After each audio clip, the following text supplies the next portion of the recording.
morning we took our group down to the farm and worked on a few different chores that the kids are familiar with.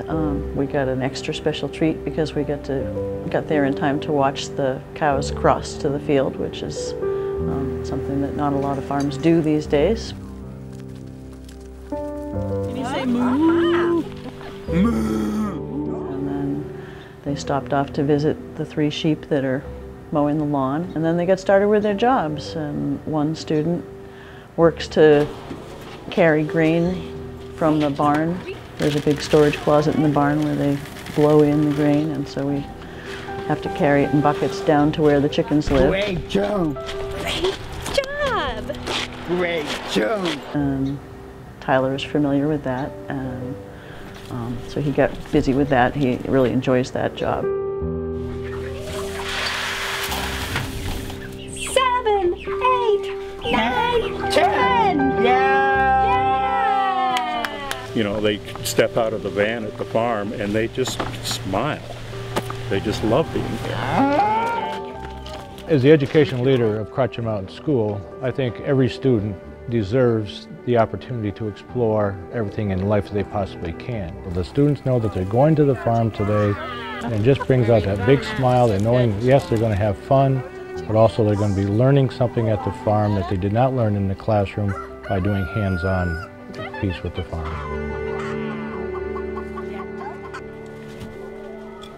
There's certainly times that I've been watching Andy collect eggs when the chicken has actually raised herself up and plopped an egg right down in front of him, and you know, that just is an amazing thing for him to see. I think he's just like, wow. She just had a baby, and so she had 4 calves, right? 4 calves. When I got to New Hampshire, he got cows. I love animals, you know. I love animals. Love cows. I love horses and stuff, and so it's good. It's good for me, you know. It's feel good, you know. So in New York City, we don't have no much cows and stuff up there. You know what I'm saying? We're on top of a mountain here at Crotched Mountain, and we have visitors by animals on a regular basis. Animals are a part of our life here. These children struggle with connection. It doesn't come naturally to them. It's like learning how to breathe. It's like learning how to hug. It's very hard for them to learn the language of connection and communication. Horses, other animals, they don't make it complicated. They just naturally connect to these kids. Well, animals, especially the horses, they're such great teachers of trust and communication. In a child's experience, they may not have found people to be too trustworthy. Enter an animal, and the child goes right to the animal, and it's huge. I mean, the horses are huge. The child goes up to this horse and risks, through his curiosity, some kind of interaction with the animal. And the animal, especially horses, are so intuitive. They can pick up on this child's struggle and his fear and his vulnerability. They just welcome the child in their own special way. And the kid immediately senses that connection. And for a child who has a sensory disorder or a communication disorder, that is a beautiful thing. It kind of teaches kids, animals communicate, and it may be a step to teaching the kids how to communicate better with people. In my mind, what it brings is an opportunity to have a sense of wonder about life, a sense of intrigue, a sense of curiosity, and that creates a rich life experience. What we do in the horticulture program, we start all of our materials from seed. The kids go through catalogs and we pick out certain seeds that we want to grow this year. The students will transplant the seedlings into bigger and bigger pots. And part of our program is to provide food for the school kitchen. The school kitchen has gave us a list last fall of what they would like in the school kitchen for vegetables and herbs, and asked if we could grow some. Where do you think the tomatoes are going to end up being? Where will they be? Will they be on the leaf, or will they be on the Here's your trophy. Yeah. They'll be right there. Where's the stem? Where's the leaves? Nice job. And this morning we had a group of kids come out and cut some chives and some oregano, which we brought up to the school kitchen today. And we did the same thing last week, and they made really nice salads with them. So it's pretty neat. It's such a sensory activity. You're using your hands, you're feeling the soil.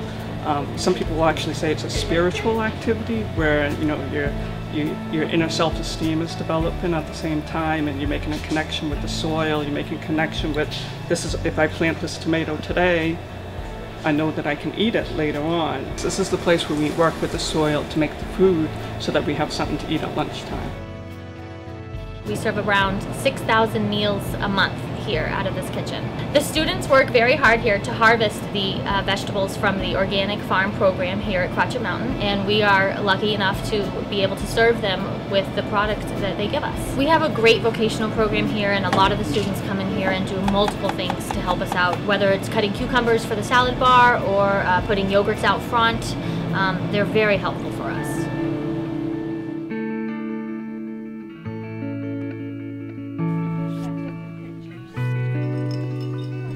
Would you like to smell it? Does it smell like a sheep? Where is a sheep? Nice, okay, we got the sheep. I think it's the joy. You know, I think like with Caitlin, you watched her be quite frightened and she was a little bit shaky, but after that she realized that the sheep weren't going to hurt her, she had this calm that came over her, and Caitlin kept going sheep in her language. Yeah, man. She just really wanted to see them, and I think animals play a big part in just growth. And if an animal is quiet and the child is quiet, there's a bond. Animals are, I think they're very nurturing, and they're very important for young people. Look at that. You're the smartest one of all the sheep. Jeannie and Beth have been working very, very hard to integrate the Crotched Mountain children at Sunnyfield Farm, and it is really, really working now. So they have an amazing program that helps these young people, and they've done just this wonderful job. That this student who can go from being very agitated and out of control to being gentle, kind, and be walking a dog is just a great life learning experience. I think complexity really defines the kinds of students who attend our school and whom we serve. Sometimes their needs are medically complex, sometimes they're behaviorally complex. Many have very complex communication and language needs. The relationships between our staff and our students and among our students are a critical foundation for what we try to accomplish here. Here's how you hold a chicken. First, you have to walk very slowly.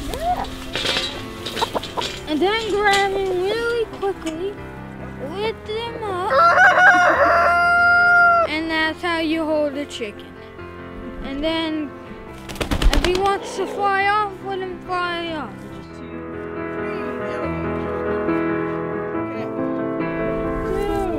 3, push!